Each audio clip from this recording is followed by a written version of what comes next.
Hi. Oh, this is just a podcast about us. Make that big boss less special. It ain't no game, but they saying welcome to the second level. Second level. Second level gaming. Second level. So, Tom, tell me, how did we meet? Do I know this story? Probably. We've told it a couple times, but never with you present. So, I mean, you could tell it. You probably do know more details than I do. I hope. My memory is shit. You have a good memory. No. Well, I'm along for the ride. This is your podcast. This has nothing to do with me. I was 17 in high school in senior year. And as we established in a previous podcast, I liked the art. And so I had, for my senior art project, I had done a portrait of Trent Reznor. Mm-hmm. And my art teacher thought it was nice, and she put it in our little art show at the end of the year, and it got grand prize. So I was grand prize? Yeah. I didn't know that. Yeah. Where? Yeah. So I was pretty proud of myself. And we still have that. We do. Framed. We do. It's not up anywhere yet. But I think when we get a bigger house, we'll actually find like a place for it. I mean, it was up in our spare room for a while, but we took it down. Where would we put it? Would you put it like on the same wall as like marriage pictures and stuff? Because it was a part of the relationship, or would you put it somewhere else? No. Just somewhere else, like in a spare room. Spare room. Cupboard. Just hide it away. Throw the cupboard. In the attic. So anyway, I was also into Nine Inch Nails at the time. Obviously, since I did a portrait since you drew Trent Reznor. Yeah. So I was on this fan forum page, and you could submit artwork, and then they would display artwork on the page. So I submitted my design. Do you remember the name of the site, by the way? I think it was just like Nin Fan Art. I don't even know. I was trying to think of this the other day, and I couldn't remember the name of it, because I was just trawling for I literally just typed in like Nin fan site or something like that, and it must have been one of many that I visited. But yeah. So yeah, I submitted it, and it got chosen. It was up on the page, and I was pretty stoked about it. And then I get this email from someone I don't know that was just like, "Hey, I saw your artwork. Nice job. I liked it." I like how you've already gave me a tone. I was like, cool guy, wearing shades. Hey, nice artwork. Yeah. What you gonna do about it? Do you even sketch? So I got it, and I was excited because it was like my first fan mail, but a little creeped out. I remember you saying that because I was pretty modest. I was very shy. I was like the nervous kid. Nothing much changed there. Huh? Nothing much changed there. So I got creeped out, like, how does this person know my email address? Like, oh my gosh, he's probably some 40-year-old like guy. He's creepy. So I emailed back like, thank you, but like, how did you get my email address? Well, apparently if you click the picture, it was actually underneath the picture. It was like a hyperlink. Yeah, like a hyperlink. It said like this was submitted by, and then it like had a hyperlink that was your email address. Yeah, I did not know this. Apparently, I did not look on the I feel like they site. should have disclosed that to people that were submitting art to their website. Well, by the way, we're going to let everyone in the universe know your email address. I mean, it makes sense to say who did it. So they you could use your name, though. They wouldn't use your email address. So apparently I didn't look at this fan site before I just submitted my stuff, because I didn't know that they would do this. So I was like, oh no. So anyway, this person emails back to apologize. I'm English. That's what I do. Yeah. Yeah. Sorry for liking your art. Yeah. But I was intrigued because the email domain was that like co.uk. Yeah, but it had an email like a university. Did it? Yeah. I I don't know. Fuck if I know. I can't remember. I don't know. Anyway, it might have been UK. it might have been like Hereford sixth form. I don't know. So anyway, I was intrigued. So I was like, so obviously you're not from around here. No, I noticed you have like .co.uk. Like, are you just going to school there? Like, do you live there? And your response was like, I live here, duh. Almost like what? Like, where else is there to live? Yeah. I mean, it was the internet. It was new. So, honestly, the thought of like other people existing in other planes of grass didn't apply to me at the time. So I was like, oh, well, I live in the United States. And, you know, like I'm 17, I'm in high school. So then we kind of exchanged stats. Stats? Yeah. He's 16. He got was a 5.0 batting average. He was 16, which I thought, okay, like somebody kind of my age. Cool. But you said you were in college, and that weirded me out because, not like in a bad way, but like... College is different. Yeah, college is different. So like college here is obviously after high school, but like after you graduate at like 17 or 18 and then you go off to college. Yours is kind of more like... You would enter high school at 11, leave at 16, and go to college at 17. Yeah. So I was right in that 16, 17 area. Middle school. Yeah. We don't have middle school. We go high school, college, uni. That's it. Yeah. So then we just kind of started chatting back and forth about like, oh, well, what's the difference? Because then I was like, college, well, what's that? Like in your country, like so then it was just comparing. Do you live in a hut? Yeah. It was just talking about like the differences and the things that were the same, like teenage wise. Yeah. Between us. And then we just as a proper mess back then. Well, you're still a mess. Yeah, but I'm less of a mess. So we just kept going. We just kept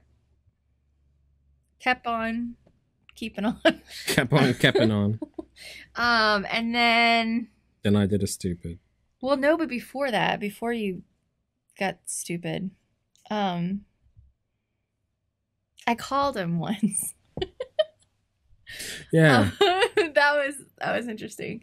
So I got a calling card and I called and your dad answered. You weren't even home. You did the phone number, didn't you? I bet you did. He answered the phone saying the phone number that I had dialed and I was thoroughly confused. 01568613064.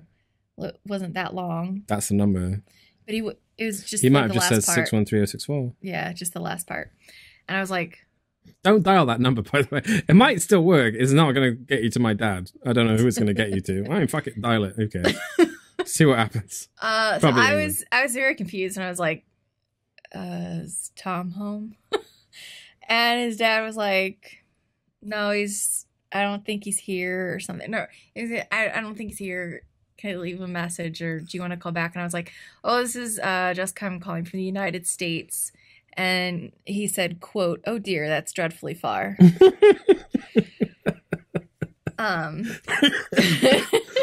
A heart attack of it. Sounds exactly like something my dad would say. Yeah. So then he was like, well, I better check and see if he's still here then. Okay, that's dreadfully far. So, yeah. It's dreadfully far, dear. He was hollering up, I guess, the stairs to you, checking with your mom to see if you were home. So I was just like, I'll call back later. And then I got a message from you later about how you were embarrassed that I called and talked to your dad. Was I? You said it was embarrassing. Because my dad's... Embarrassing. Well, yeah. But no, I'm like not... all dads. All dads are embarrassing. I would have been embarrassed if you called and talked to my dad. It's his job to be embarrassing, I suppose. But my dad's never... I mean, he's an odd bird. He once yelled at me on... it was... the summer holidays, which is a 6-week vacation. A couple days into it, he sees me walk in to like the local grocery store with a friend. Why the fuck aren't you in school? Because of summer holidays, Dad. Oh, well, have a nice day. Like that's my dad in a nutshell. Yeah. But yeah, he's a sweetheart. Yeah. So then we scheduled a time to call back. And I remember I was sitting in the kitchen at my mom's house. And I was on the calling card. And this was How much was that calling card, by the way? Come on. Like a $20 calling card. Worth $20. Fancy. I my mom was home. And this was our conversation. People in New York sound like this. People in South Carolina sound like this. People in Hereford sound like this. People in Wales sound like this. We just did regional accents. Yeah. That's a theme of our relationship, isn't it? Accents. Yeah. Weird. That's all we did for that whole thing. And then just talked about how weird it was. I don't remember that. Just talked about how weird it was that we were. I remember the phone call. I just don't remember like talking about accents. Yeah, we did regional accents. Because you were telling me that, you know, there's a lot of farmers where you live and you don't sound like them. He was trying to impress me that, you know, he didn't speak super country. Well, yeah. I sound like a city folk, is basically what you were trying to say. Well, no, because I've always had semi-decent diction. And if you ever were to, I mean, you've been to where I grew up now, and you know what I'm talking about. Most of the people that grew up there have this awful accent where they just kind of roll their R's a lot. And if they've been there for long enough, or if they're like from far out in the sticks enough, then I guess it's like the English version of a redneck. I don't know. I don't really know, but it's like e-bike gum. Like it's really bad. And I never sunk into that, and I never had that accent. I've always had like something vaguely similar to what I have now, although I have a really bastardized version of an English accent at this point in time. But yeah, so I was proud of that. I was proud that I didn't sound like a farmer.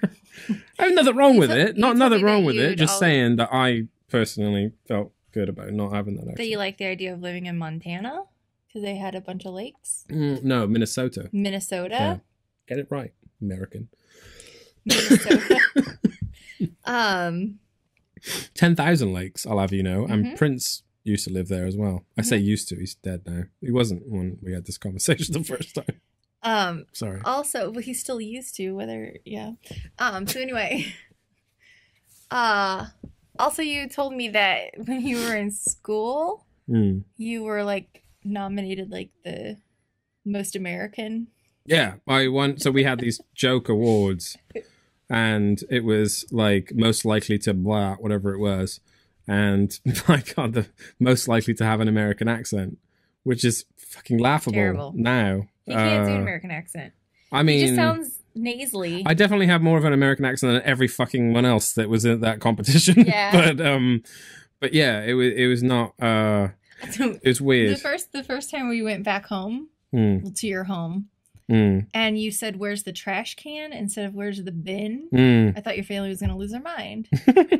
He's so American now. That was one of the things that I got called out on when I was in school, because there's a scene in Star Wars. You may be familiar with it. You now anyway. You know that movie Star Wars, right? And there's a scene where they end up in a trash compactor. Yeah. And there's a weird like one-eyed monster thing in there.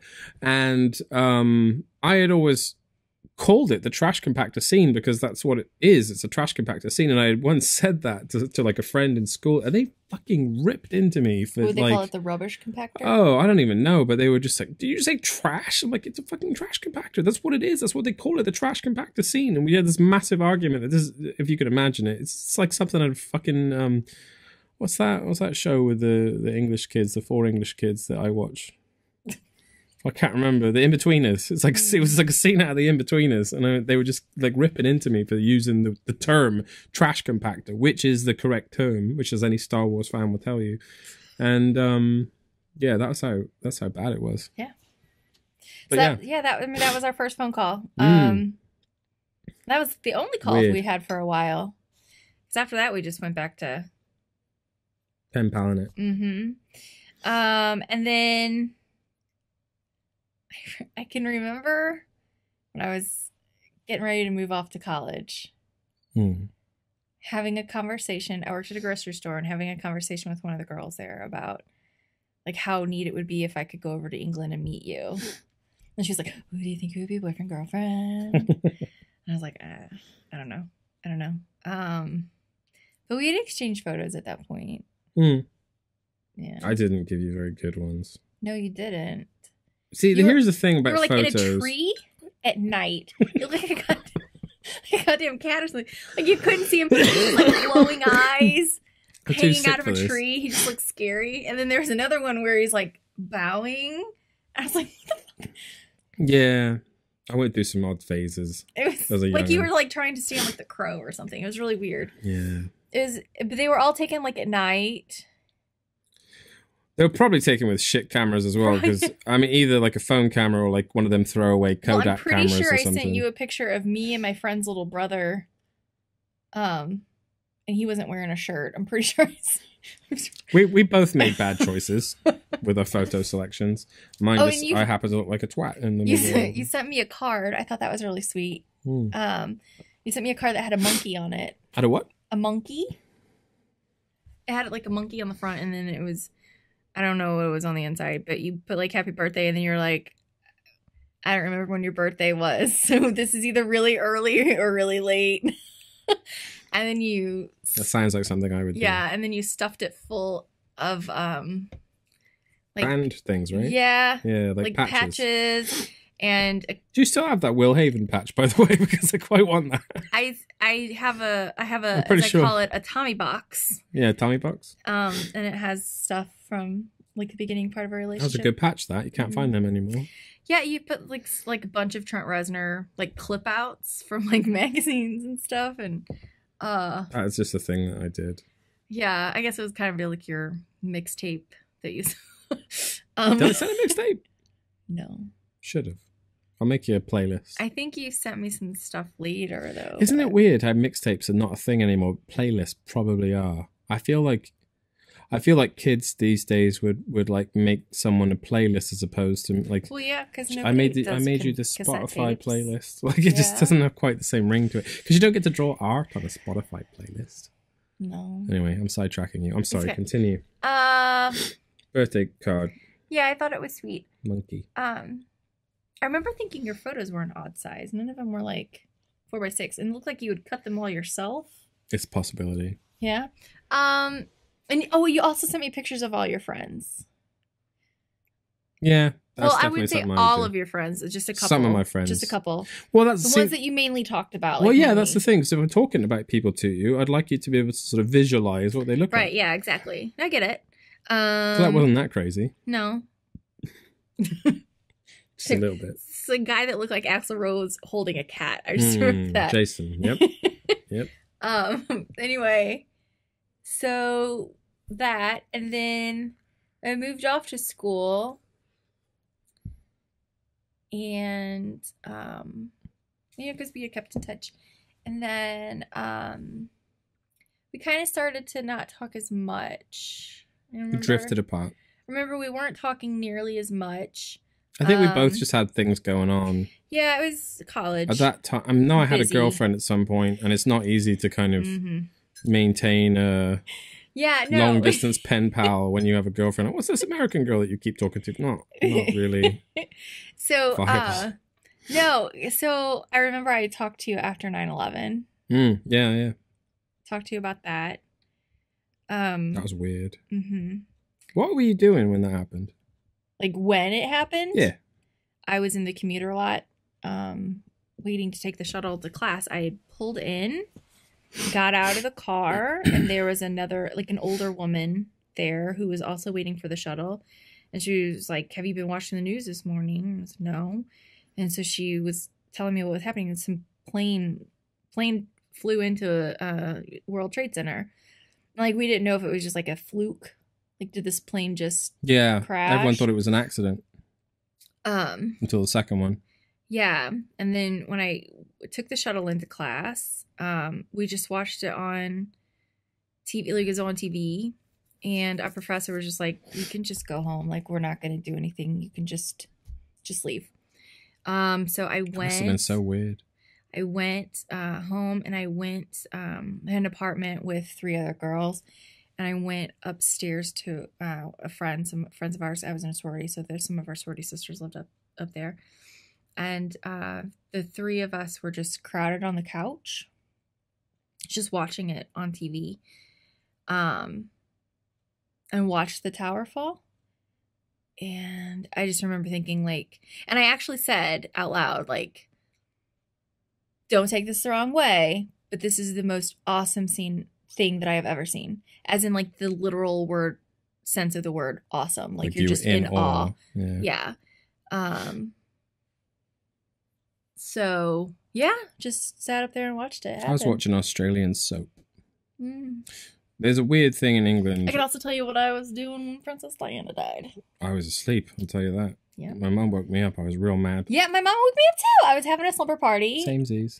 My cousin my cousin was spending the night. We were having a little sleepover because we were like in grades, like kindergarten age maybe. I was pretty Grade young, school. so I remember I went to play basketball like that day, so I would have 6, been 7? like 14. Nah, you would have been older than that. Are you sure? Yeah, positive. Well, then maybe I don't remember it. Just Maybe imagine it that was you something remember else. No, I know that I was like I in feel between like- the ages of 12 and 16, probably. I guess it had to be a little close. I remember thinking Princess William was. I don't know. We should look up and see when. I'm not gonna do that right now. So anyway, To be honest. Continue. I just remember. I feel like now I'm confused. The age thing doesn't matter. Continue. What were you doing? It does. It does matter because it would figure out what I did. Having like a sleepover. My cousin was spending the night at my house, and it happened. If you look it up, I'll tell them what I was doing. Yeah. So for the world trade, 97. 97. There you go. Oh crap! No, so I was a lot older. Told you. Well, my cousin wasn't spending the night. So for the world trade, there's a weird thing in England where they have these Australian soaps. There was two very popular ones, Neighbours and Home and Away. And they're kind of similar to like EastEnders if you're in England or if you're in America, I guess Days of Our Lives or something like that. And except like less weird shadows. But I was watching Neighbours, I think it was. And then they're like, we're interrupting this broadcast to show you horrible shit. And so they turned the station over. And I the first plane had hit. The second plane hadn't hit yet, and I was much the same. I was kind of like, okay, so was that an accident then? Was that just someone like pilot really, really wrong? And then when the second one came in, you're like, oh no, they're using those as bombs. That was horrible. But a big group of us went to the Red Cross to donate blood. it was really fucked up. And that's here's when the thing. Found out I was anemic. The sad thing about it is I honestly probably don't think it's going to be the last time that something that shitty happens to a country like America or England or wherever. Because we had our own version of that no one ever talks about, which is 7/7 bombings, which was not as sort of grandiose as the World Trade Center, not to compare sizes of awful events, but there was a lot of bombs that went off on the bus and stuff. But as for Princess Diana, far less exciting story. My mum woke me up at 6:30 in the morning, and I know that 6:30 to like nowadays, like me and you wake up at what, like 5:30, 6, so it doesn't seem that bad. But 6:30 for me in them days was fucking I will murder you territory. And my mum's like, Tom, wake up. I'm like, what's going on? She goes, Princess Diana's dead. I said, I don't fucking care. And I went back to sleep. And I remember it was late at night, so if it was 6:30 there, it was about 11:30, because it's about a 6-hour difference. Like, I just remember being very late at night. I feel like I was having a slumber party, and my parents were like, "Whoa, turn it on CNN." I didn't know enough to care, honestly. And now I'm like a little sad about it when I think about it, because she was a nice lady. But at the same time, like as a teenager, I couldn't have given two fucks about it. I just really didn't care whatsoever. I've never been a big fan. Well, that's a lie. I say I've never been a big fan of royalty. Growing up, like I never really respected the crown at all. But moving here instills a strange sense of patriotism in you as an English person. And now, like, I feel like the Queen is like almost, it sounds so fucking weird, but like a second mother almost. It's like, it's like, aww. I know, but it's true though, because I've known nothing else but this Queen as far as the crown goes. And when you see how shitty governments get in any country, whether they're my country, your country, Australia, it doesn't fucking matter. They're shitty everywhere. The monarchy, even though they don't really do anything, they're always kind of like always pretty straight and narrow. Like, they're always pretty honest about what's going on. There's no like lies to them. Like if they had taken taxpayer money to pay for Buckingham Palace like upgrades or whatever, you know about it. They're not tricking you into doing it. It's just happening, and it's out in the open, and you can either like it or lump it. But it you know, but having that kind of like that monarchy figure, having that kind of like, I guess she's like the mother of England almost. It's just nice. And we are sidetracking seriously from our story, so let's get back on. Before we get back, go ahead.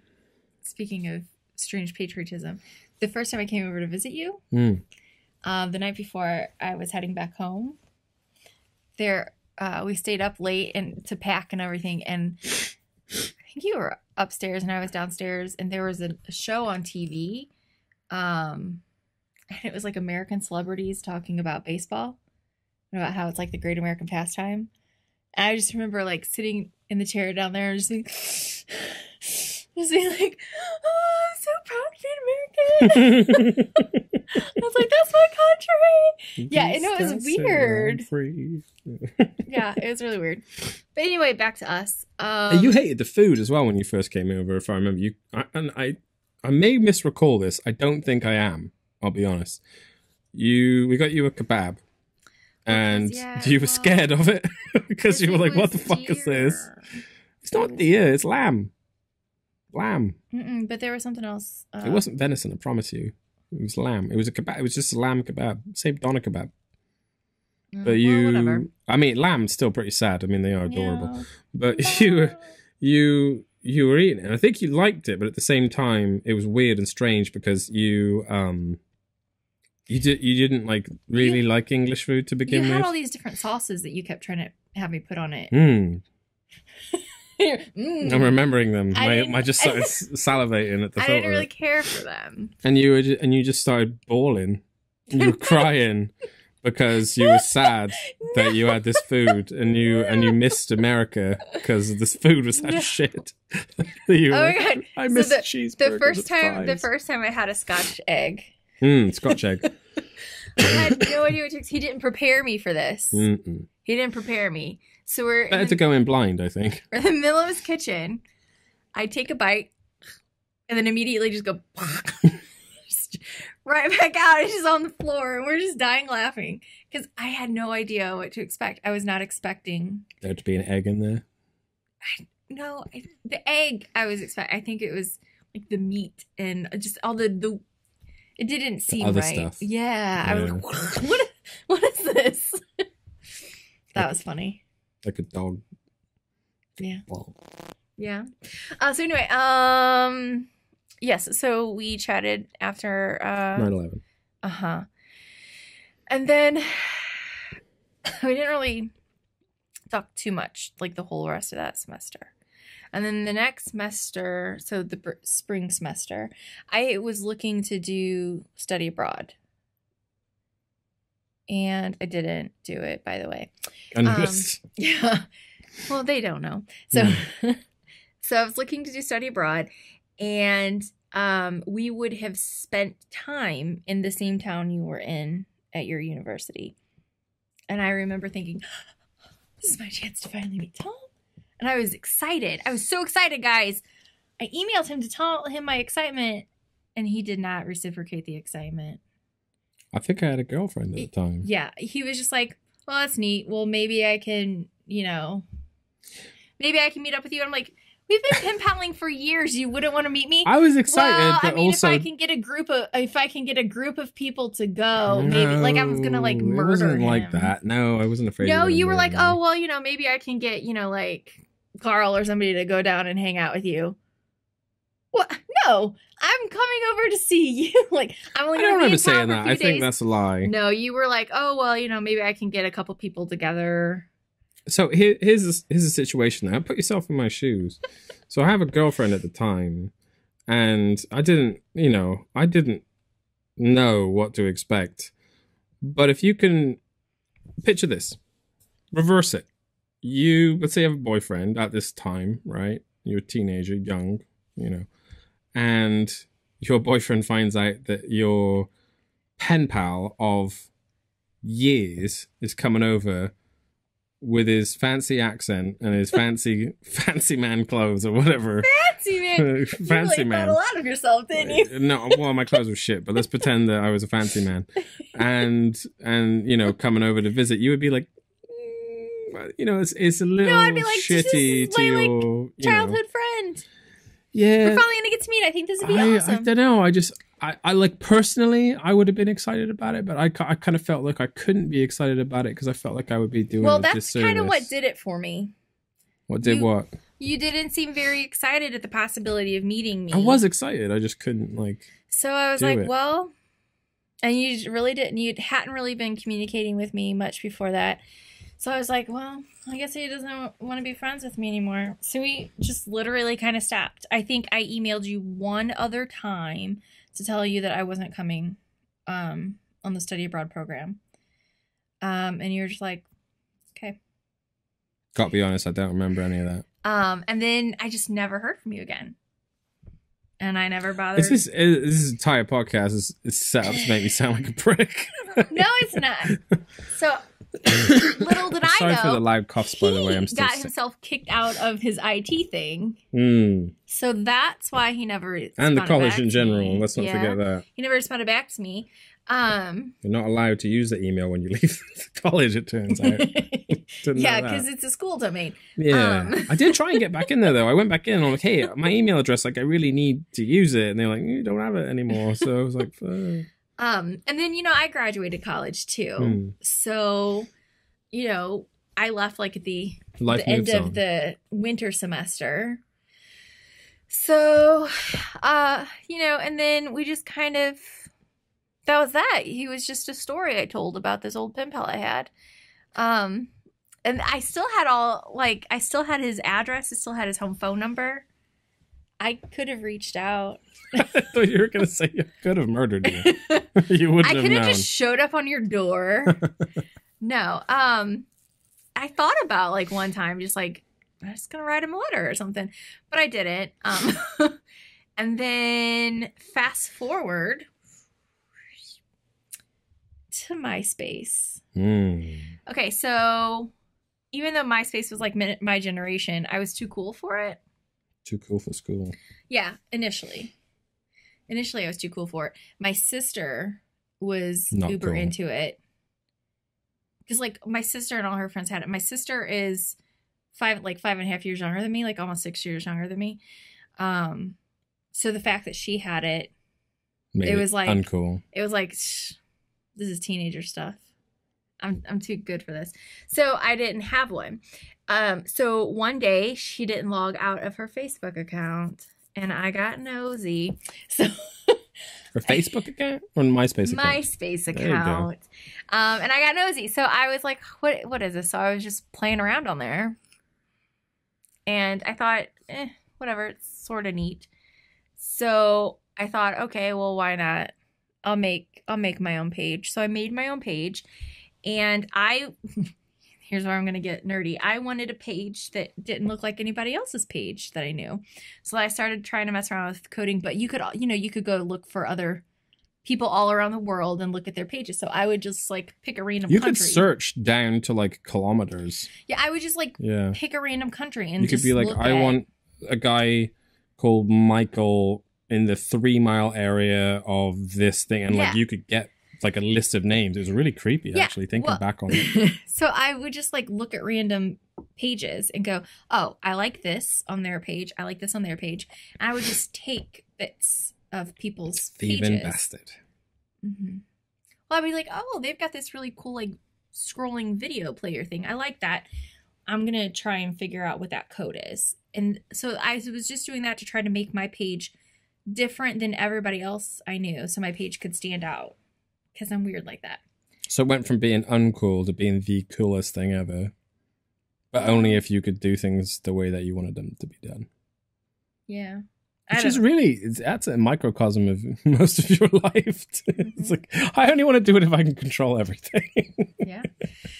So I thought, well, while I'm looking around for things from other countries, I used to know some bloke from another country. I like that I'm just a thing from another country. While I'm looking around for random things. Whatever happened happened to that gentleman? That's better. Yes, the gentleman that I had writing relations with back in yonder days. So I remember I had to think, like, okay, this is not really it. I had to think, what was his name? So here's the thing. He would just sign all of his stuff Miles. Did I? Yeah. I think I always preferred that. So I was like, I don't like Tom. It's a shit name. It's boring. So he had I want to put it. Can I put an H on it? I've been asking. Can I do like THOM like Tom York? If you want to. I don't care I don't know how easy it is to make that legal. I don't think I could do it in America. I'd have to go home and do it. Why do you have to do it's Tom is not your legal name. Thomas is. That's true. Tom is just what I'll you just tell shortened people it to. from now on it's THOM. Yeah. Official. You heard it here first. THOM. So anyway, I was like, okay. And when you mailed me a letter, like your return address, it said Miles Thomas. So I wasn't sure if your name was Miles, Thomas or Miles Thomas. So I was like, shit, I don't know what his name is. And I'm like, it's more likely that his first name is Tom. So we'll go with that. So I put in Tom Miles. And I remembered you were a year younger than me. So at the time, however old I was, I think the age range you had to do was like 18 to 24 or something. I think it was more granular than that, but you might be right.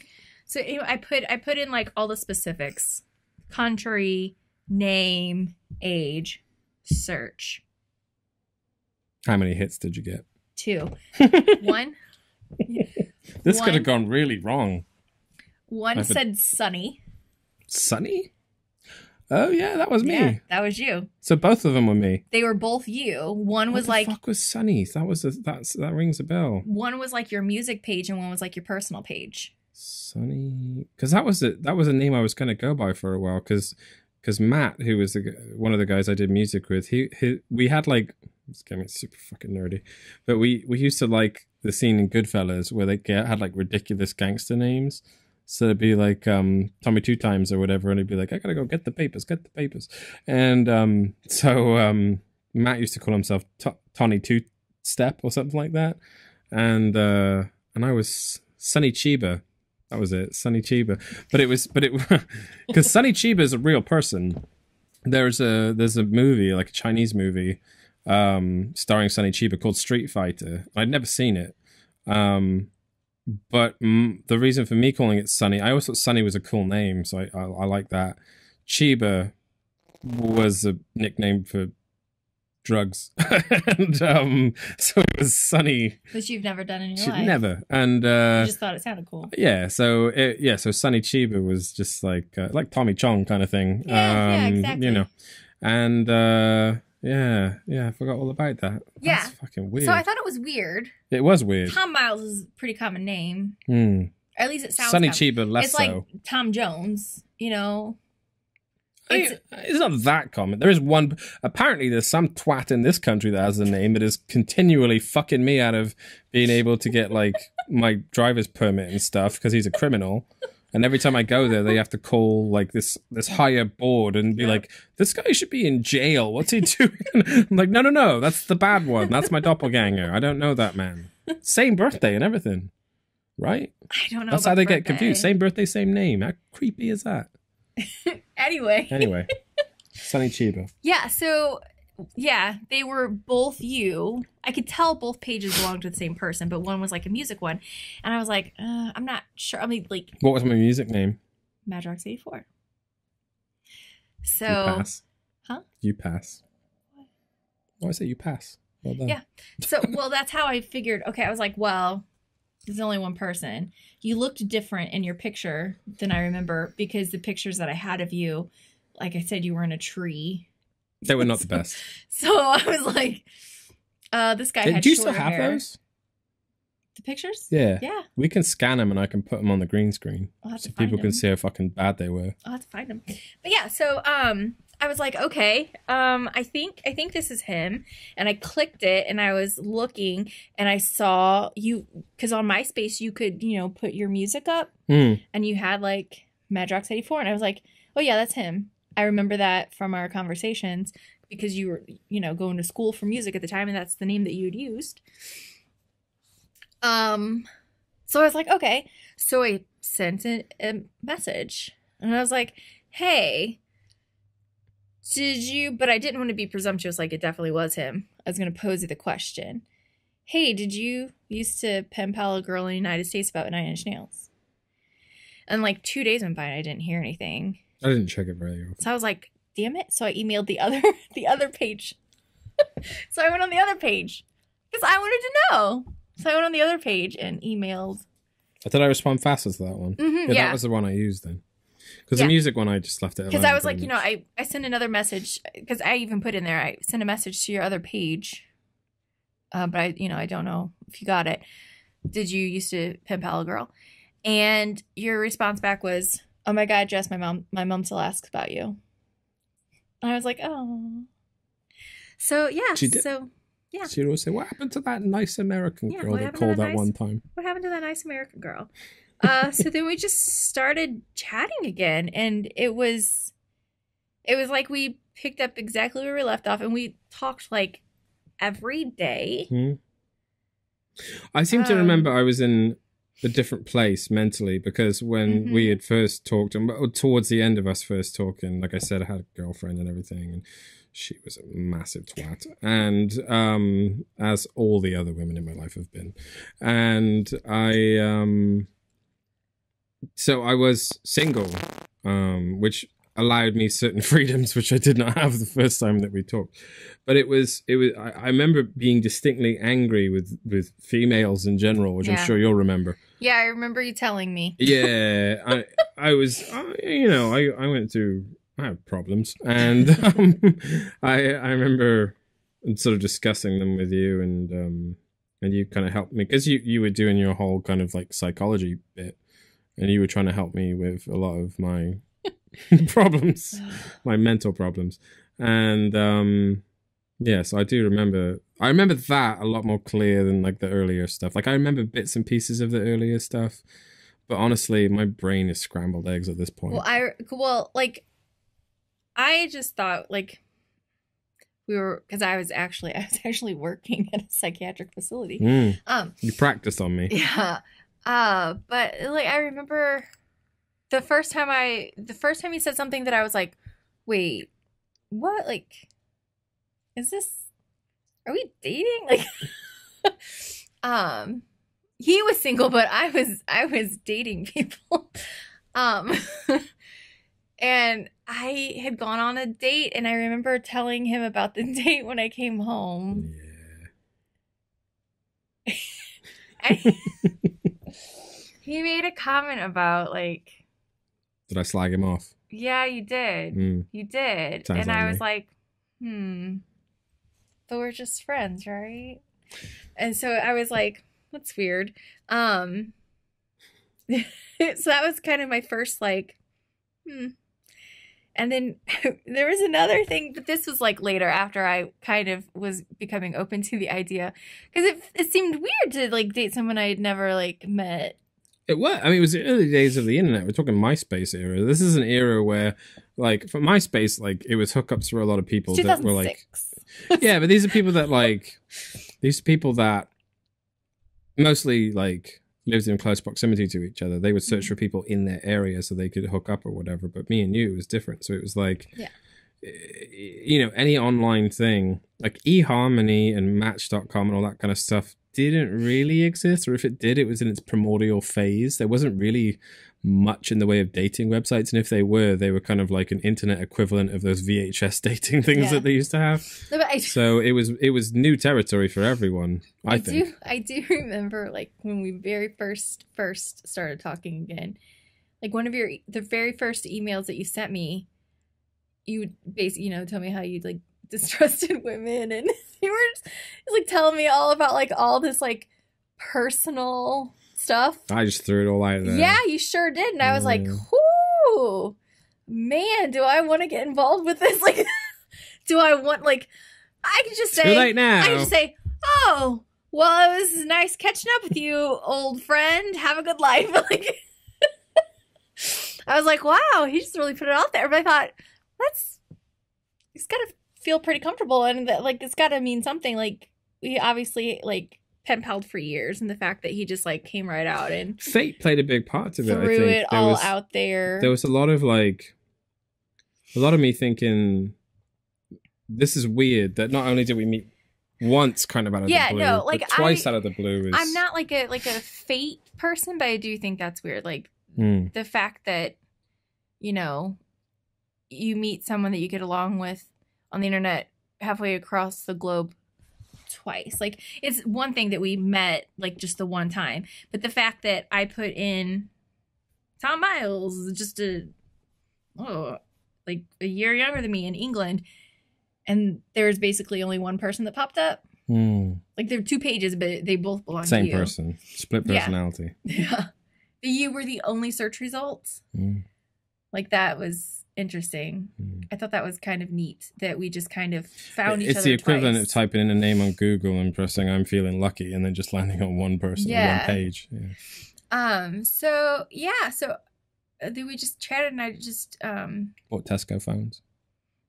But even before, I think this might have even been before that. These cables are getting in the way. Yeah. I'm worried they're going to make buzzy noises. I remember my sister being like, "Ooh, do you think if you and Tom met, you'd be boyfriend girlfriend?" Or no, do you think if Tom lived here, you'd be boyfriend girlfriend? Because remember, she's younger, so that's really how she spoke. I seem to remember, and I might be wrong. Didn't I buy a Disney T-shirt or something when I came over? Like a maybe, I don't know. I remember you bought flowers for my mom. I thought that was sweet. Whiskey for your dad. Yeah. Yeah. So I mean, that was kind of it. So we just started chatting more and more, and like we ended up just like talking like all the time, and it was like the only thing that we ever did. And it was shit because, not that part, but it was shit because we did it on my... time is horrible. No, because it was my time and your time were way fucking off. So, like, whereas for you were talking until, like, 11, 12 at night. For me, I was talking until 5 or 6 in the morning. It's true. So, every day for, like, 3 years... I think I didn't get to bed until 5 or 6 in the morning. I would when the birds started chirping, that was when I went to bed. Yeah. And for a start, I don't know if you ever tried to go to bed when birds are chirping, but it's really fucking hard. But my job at the time afforded it because it was a case of, you know, like a late in the evening job. Yeah, so he worked like an evening job. I started at 4. I worked a day job. And I had to sleep. Yeah, so it technically it worked out, but at the same time, I was on a very bizarre time. I figured he must like me if he's ruining his sleep. Yep. Yeah. Got lucky there. Because sleep is a commodity. It's fucking midnight right now. Shh! Don't tell him that. So I didn't tell him what day it is. It's late. It's a day. But it's our story, so you're gonna listen. You're gonna like it. Yeah, you love it. So that was like February, March 2006. And we decided we should finally meet. Oh, here's a sweet thing. So like, we kind of made it known that we thought we liked each other, but it was kind of like, I don't really know. Like, are you on about loaf? No, not there yet. All right. God, that was so weird. Yeah. Go on. Well, because, you know, like I said, I had gone on a couple dates, like in the beginning part of our chatting again. And, you know, he basically told me that he didn't have any interest in dating anyone unless it were me. That we should try to meet and see if this was like carried over into real life, basically.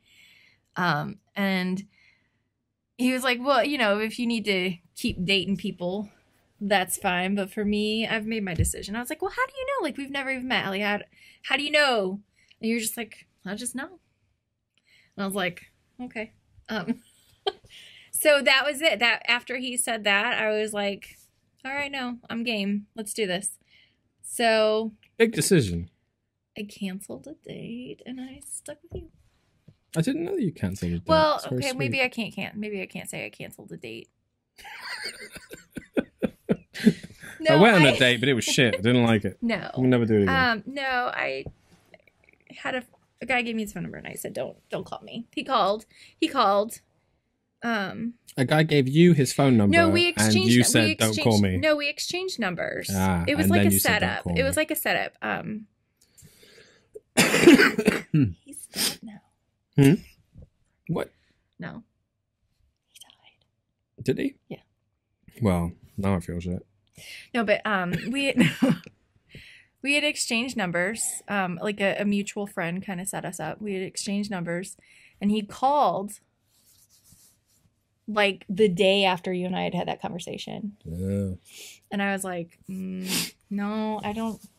It's like, I don't think I want to pursue anything else. I want to see where this other thing goes. So we didn't actually like officially have a date, but we were. That's still kind of cool though that you did that, because, I mean, let's be honest. I wasn't a rando, but at the same time, like, there was an ocean between us, and it was like, it would have been real easy for you to have just said like, well, I didn't go on a date, but went on the date. You know what I mean? There's a million different scenarios that could have played out from all these different situations, but we kind of had this just instinctual trust that that we were eventually going to be together. It was almost a case of like, just like, not if but when. Like, yeah, it was I just, remember it was August. I don't remember the exact day. I just remember it was August something. That what? Is when we decided we were basically just going to both not date anybody until we could actually meet in person to see if what we had was real. So I just remember it was August, because we kind of celebrated it as like, oh my gosh, are we like dating now? Like, is this our anniversary? But yeah, we didn't actually meet until April of 2007. Nope. I wanted to go over there. My mother did not think that it was a good idea that I go to a country I've never been to visit a guy I met off the internet. Go figure. My mother, on the other hand, perfectly fine with it. She's like, yeah, fuck off to America. Have a great time. So he came over here. He met my mom and dad. And your sister. Well, obviously. And your sister's boyfriend. Yeah, and my friends. And, yeah, and some of your friends. Yeah. He went to a family dinner even. Did I? Oh, wait, no, that was when your parents came over. Never mind. Yeah, that was later. So, yeah, my family liked him. He liked them. And so we said, okay, so now I got to go over and meet your family. So I went over in September of that year. Met your family. Hated England and loved it all. Okay, here was what I hated about it. Everything shuts down at like 5 p.m. and nothing's open on Sunday. Here in America, everything is open 24/7. If I want something now, I have access to it now. You don't have that there. And I was like, what the crap? Why is everything so slow and it's closed? And what happens if you work if you work 9 to 5? By the time you get off work, everything's closed. When do you get to go do something? But by the time I left there, I was like, oh, I like this. Because you actually had time to like kind of enjoy your family and hang out, and just kind of, it didn't feel like you were in a rush to get everywhere. You could relax and just kind of slow down. And I liked that. So there was that. So then after we both had visited each other, we were like, okay, well now what? I wanted to move over because we were like, oh, now I got to start looking at visas. Easier days back then. Oh, do we want to tell the story about how we actually officially met at the airport? Sure. Okay, so his plane was delayed like 11 hours or something. 9 hours. It was long. It was a long time. And the total like travel time ended up being like 14. So something. Yeah, so but 9 hour delay at Newark. So by the time he actually got here, it was like 11:30. It was like 11:30 at night. Well, like the whole day's gone. I was drunk. He was, and he smelled terrible. So here's the thing. Okay, I'm sure you guys have noticed Thomas Short. This was didn't know we were going there. All right. Well, the whole time he just kept saying like, I'm short. Was I? Well, yeah, that's because I was like, well, how short? Like, I don't want to sound shallow, but like, how short are we talking here? Like Tom Cruise short? Or? So I'm like, what if he gets here and he's like so short? Like, Because I am also short. So I'm just like... You're a little bit taller. Is he going to be shorter than me? Like, I don't know. But I could tell you were walking... I could tell it was you walking down the hall because I was like, that guy's walking like a penguin over that stuff. So anyway, you got here. And when I get like nervous, I just want to rush through things. So I remember like meeting him, we hugged. He was super shiny because he was like all sweaty. Yeah, I mean, think about it. I mean, and he had traveled like 24 hours. I traveled for a really long time. So I had nothing to do, so I decided to get drunk. I got drunk on whiskey, of all things. I was fed up with people asking me to repeat things because of my accent. Like, I couldn't even order water on the plane because my accent was so thick, I would just say water. And I just, can I have a water, please? And then I'm sorry, love, what did you say? Water. I had to say that like 10 times. And eventually I had to put on an American accent and be like, water. Can I have water, please? And you also smoked at the time? I did. So I stank of whiskey and cigarettes. Yes, and then like when you were trying to find like smoking areas. Yeah. I had to like leave security, come back through security, and it was a whole thing. I'm trying to get at something specific and you're not getting it. Oh, go ahead. You would say like, where can I smoke this fag? Oh, yeah. I need to go smoke a fag. That didn't go down well. No, that's not a thing you should say. Anyway, so I just remember like I saw him and I was like, he was not looking his best. And we gave each other a hug. And I was like, oh, he smells bad. Is he so sweaty? So I was just like, okay, let's just go get your luggage. Let's get out of here. And I basically just dragged him behind me out of the airport. I was late and I was fine. I was content to be dragged away and from then all the shit that was going on. When we actually got to my car, I think because it was my car, it's like my space. .com. No. And then it was like I relaxed and then it was like, oh, okay. And then like hasn't murdered me yet. Doing all right. No, I think it was just like being like, being in the airport, it was nervous. It was just awkward. But once we actually got back to the car and put everything in and actually got like to the car and we could actually just kind of talk. Yeah. And then I was like, okay, I like it. It's good. Yeah. So that was our first I am the night. master of small talk. So used to it from years of doing it. I hate it. I will say that. I hate doing small talk, but I'm like really good at it for some reason. So like whenever I have to take like an Uber or something, like I don't know if this is etiquette or not, but when you take an Uber, you're supposed to sit in the back seat? Like a taxi? I do, yeah. I don't. I sit in the front, I sit in the front seat. No, I sit in the back. Really? Mm-hmm.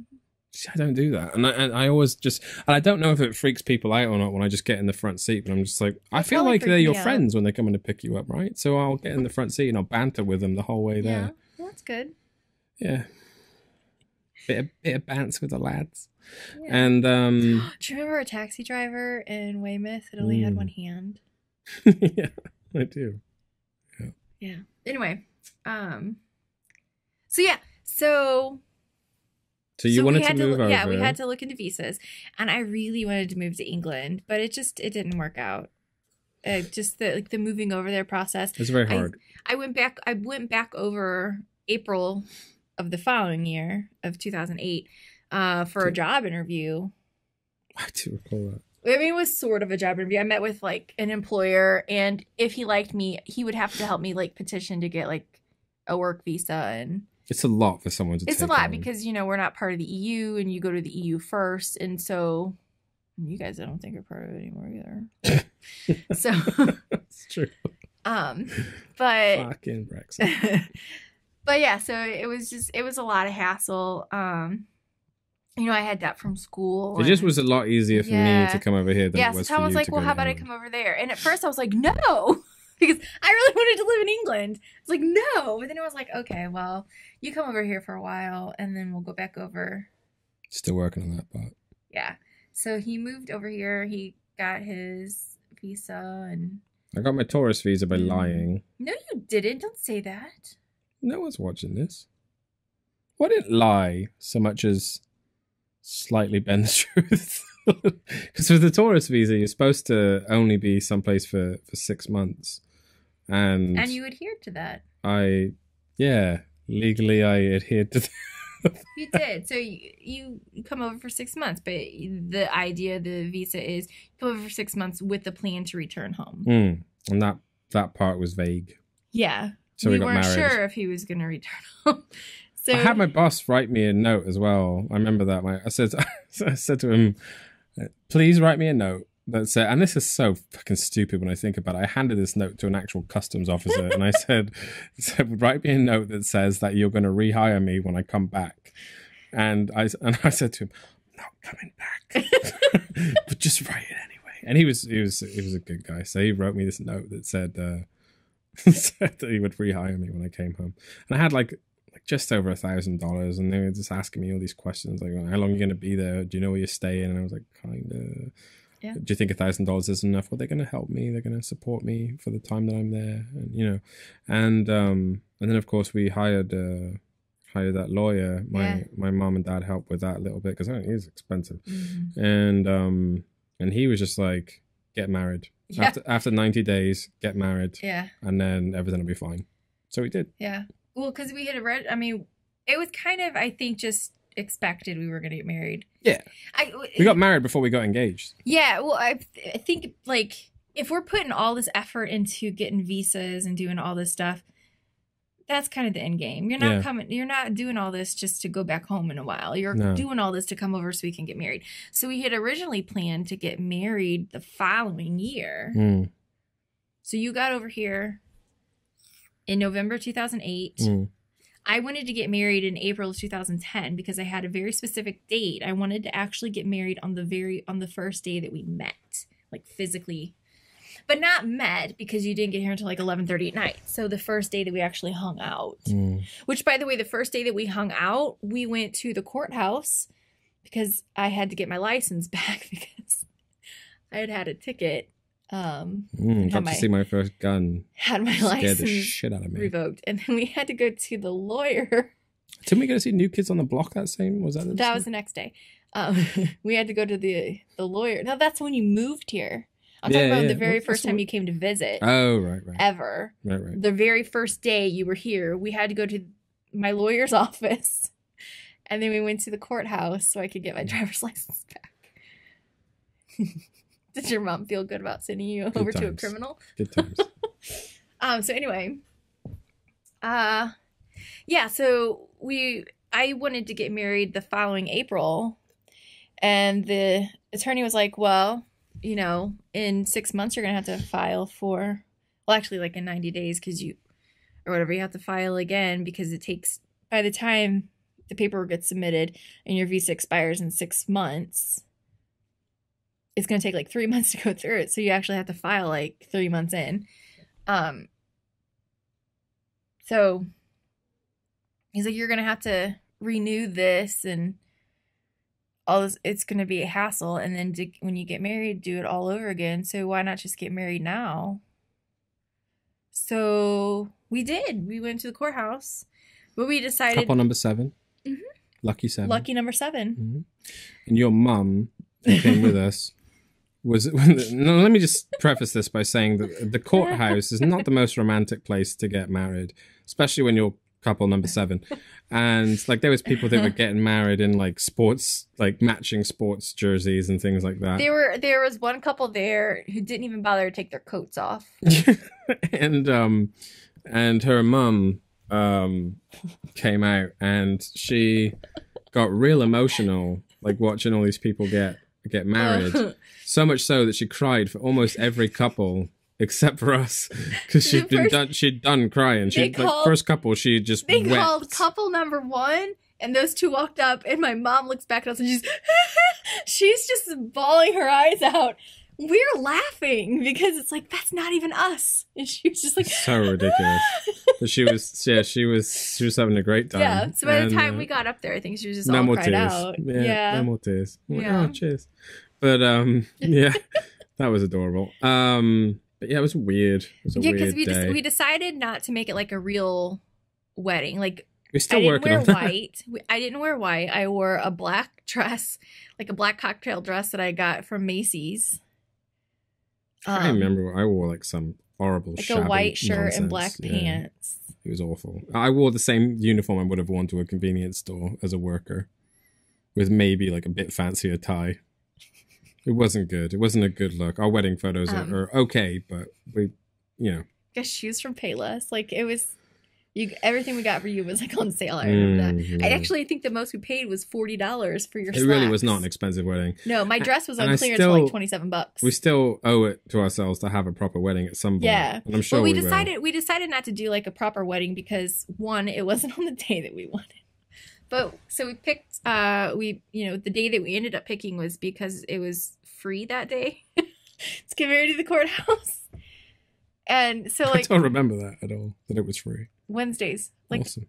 It was Wednesdays or every other Wednesday was free. It's very us. Yeah, it was either every Wednesday or every other Wednesday. And so I was like, well, if we're gonna do it, we're gonna get a fucking bargain out of it. Yeah. Like, well, I can take vacation on this day, and I just took vacation on that day. I was back for the next day.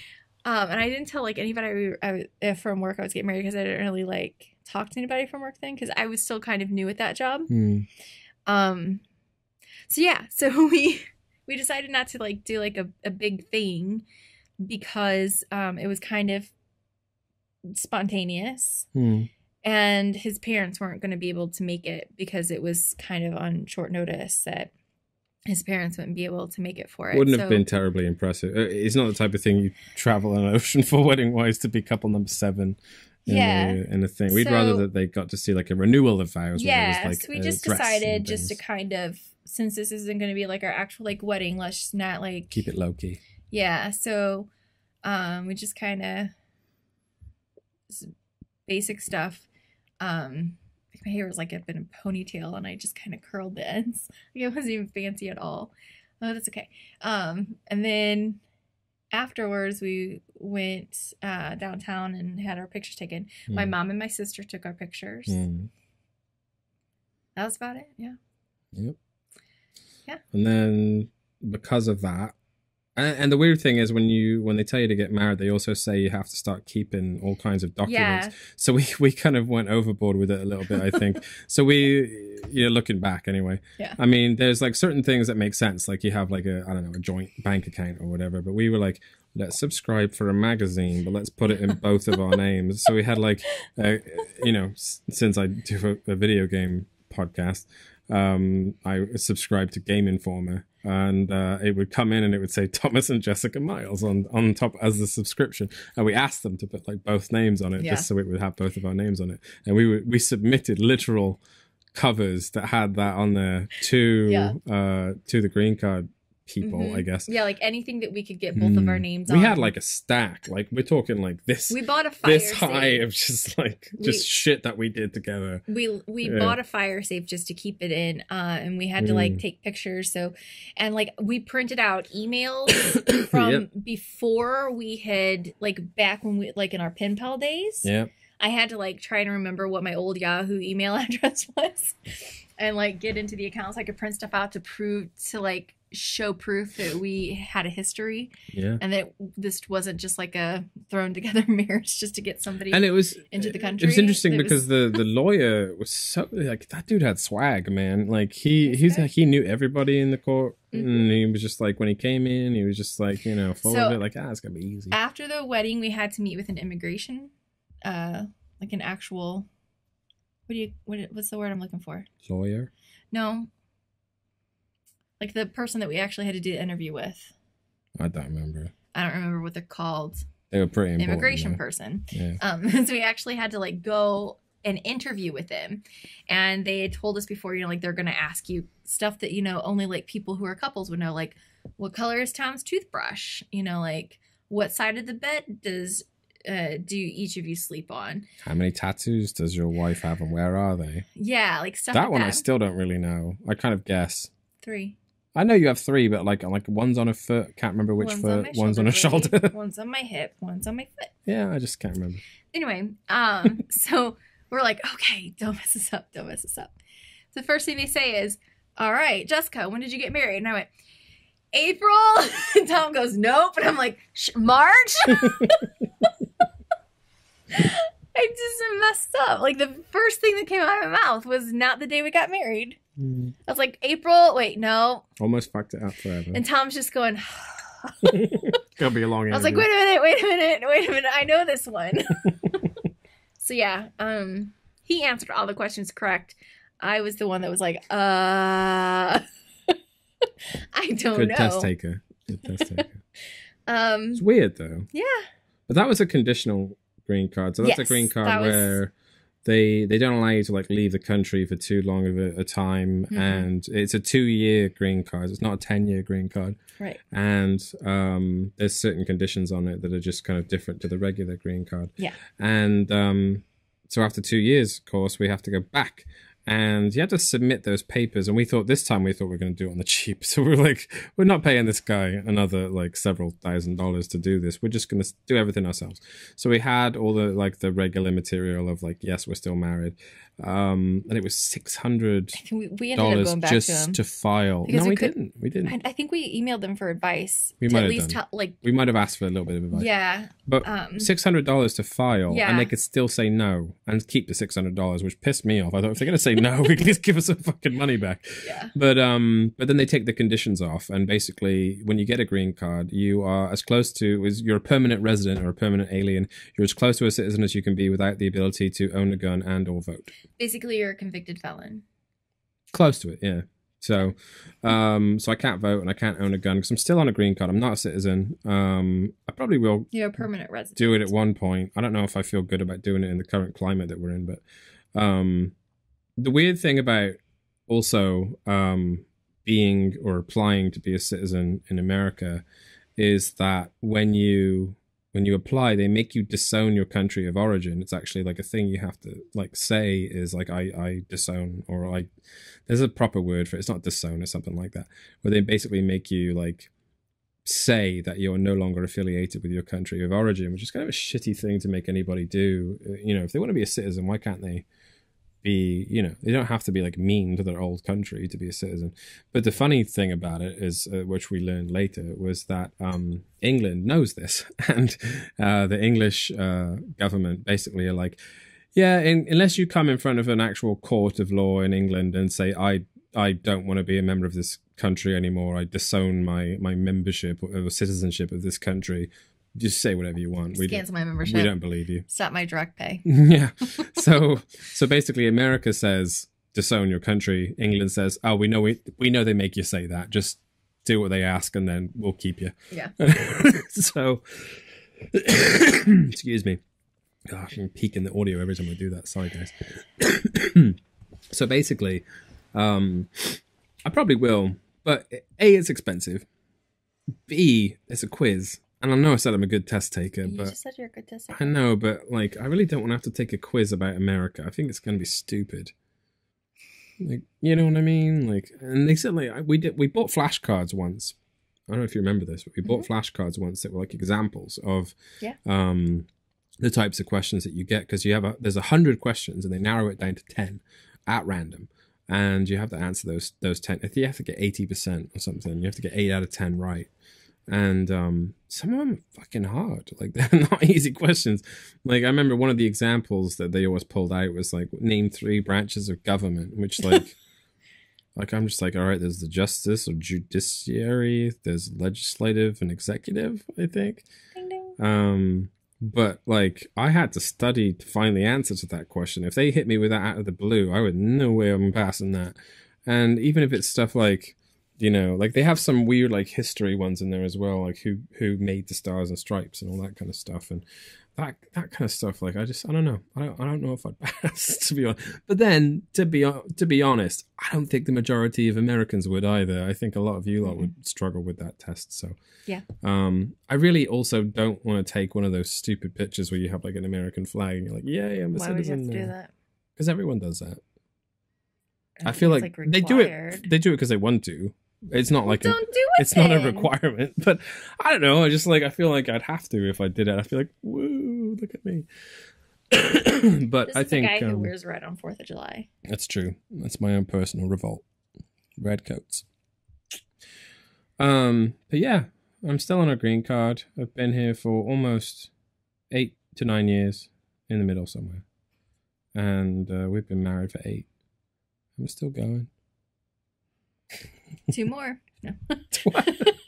2 more and I'm kicking you back home. No. We got to figure out. Seriously, we like legitimately need to find out what to do when this green card expires because I've got no fucking idea. I don't even think they know where I live. Again. I haven't got anything off of them since we moved here. Pay taxes. They know where you are. They do. Good. All right. They can find me. You're registered with the DMV. You pay taxes. They know you. Yeah. So, did you want to say anything else, or are you kind of wrapping up? It's your podcast. This is all you. Well, it's a story of us. It is a story of us. It's also. Yeah, we got Tesco phones. We can't go back. We went past that. We went past the Tesco phones. Okay, If you don't know what a Tesco phone is, by the way, it's basically a phone with a wire that connects to a USB cord. And Tesco is a grocery store back home, and you would plug it into your computer, and there was a program that you would run that would allow you to call someone over the internet. Like it was. I think I forget what the technology is called, like VoIP or something. Voice over internet phone or something like that. But so we used these VoIP phones to talk to each other. It was shit quality, but it was impressive and it was free, more importantly. So rather than having to rack up a massive bill calling each other, and I felt cool because I had a UK phone number. Yeah. So we could plug these phones in and do it. I remember sending you the one and being like, just plug it up and chat. Mm-hmm. But yeah, those were cool. Yeah. I mean, we've done a lot of crazy shit in the last 8 years. I'm trying to be more cultural. Yeah. Yeah. This is the year of culture for us. So what we're trying to do is go to more places and see more things, and we're trying to go to plays and support like our friends that do a million different artistic endeavors. And you are running your first 5K here shortly. Run is loose. Yeah. Run/walking. Yeah, I'm gonna do a 5K. We're going to a play. Yeah, tomorrow. Yeah. As of recording. Tomorrow. Motown. Yeah. The musical. Yep. Likes a bit of Motown. We're gonna see The Lion King. Yeah, we're gonna see The Lion King. And Mamma Mia and Dirty Dancing. We're seeing them all. We saw, what do we see? Hedwig. Yeah, Hedwig and the Angry Inch was great. If you've never seen that, go see it. It was great. Yeah. Yeah, but I want to try to do some 5Ks this year. I'm glad that you're motivated to do that. I can do it. I want medals. Do you want medal? Do they give you medals for 5Ks? Well, the Color Run one has one. Awesome. Oh, with a unicorn, right? Yeah. Nice. Like the other one I signed up for, they have medals, but only if you place. And I'm not gonna. I feel like most people just do the Color Run for the Instagram photos. Well, yeah. Because you look pretty messed up after. Isn't it based on some kind of Indian tradition?